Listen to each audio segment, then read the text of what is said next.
హిందూపురం నియోజకవర్గంలో 80వ భారత స్వాతంత్ర దినోత్సవ వేడుకలు అత్యంత వైభవంగా జరిగాయి. స్థానిక ఎమ్మెల్యే నందమూరి బాలకృష్ణ ప్రాతినిధ్యం వహిస్తున్న ఈ నియోజకవర్గంలో జరిగిన వేడుకలకు ఆయన సతీమణి నందమూరి వసుంధరాదేవి ముఖ్య అతిథిగా హాజరయ్యారు. పట్టణంలోని ప్రముఖ జెండా సర్కిల్ వద్ద ఆమె మువ్వన్నెల జాతీయ పతాకాన్ని ఘనంగా వందనం సమర్పించారు. అనంతరం శాంతికి చిహ్నమైన శాంతి కపోతాన్ని గగనంలోకి ఎగురవేసి శాంతి సందేశాన్ని చాటారు.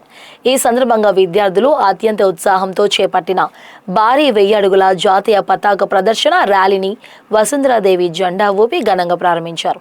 ఈ సందర్భంగా వసుంధరాదేవి మాట్లాడుతూ భారత స్వాతంత్ర సమరంలో అలుపెరగని పోరాటం చేసిన కల్లూరి సుబ్బారావు వంటి మహనీయులు హిందూపురం గడ్డకు చెందిన వారు కావడం ఈ ప్రాంత ప్రజలందరికీ ఎంతో గర్వకారణమని కొనియాడారు. స్వాతంత్ర దినోత్సవం శుభాకాంక్షలు.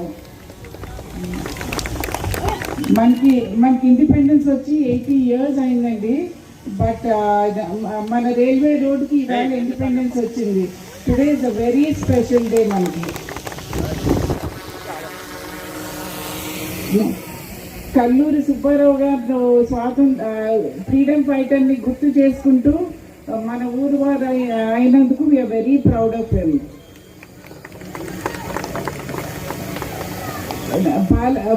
రైల్వే ప్రాజెక్ట్ బాలకృష్ణ గారి డ్రీమ్ అండి. వారు సర్జరీ వల్ల రాలేకపోయారు. బట్ అందరూ 2 నెలలు పోస్ట్పోన్ చేద్దామంటే ఆయన ఇప్పటికే ప్రజలు చాలా ఇబ్బంది పడ్డారు. పోస్ట్పోన్ చేయడానికి వీల్లేదు, వెళ్ళవలసిందే అని నన్ను పంపారండి. అసలు హిందూపురం అభివృద్ధి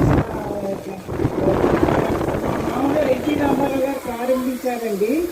మా అన్నగారు చంద్రబాబు నాయుడు గారు విజన్, బాలకృష్ణ గారు కృషి, పట్టుదల, మీ అందరి సహకారంతో ఈ ప్రాజెక్ట్ సాధ్యమైందండి. చాలా మంది ఇక్కడ ఉన్నవారు వాళ్ళ ల్యాండ్స్ అన్ని సాక్రిఫైస్ చేశారన్నారు. వాళ్ళందరికీ బాలకృష్ణ గారికి మీ సపోర్ట్ ఉంటే ఏదైనా చేయగలుగుతారండి ఇక్కడ.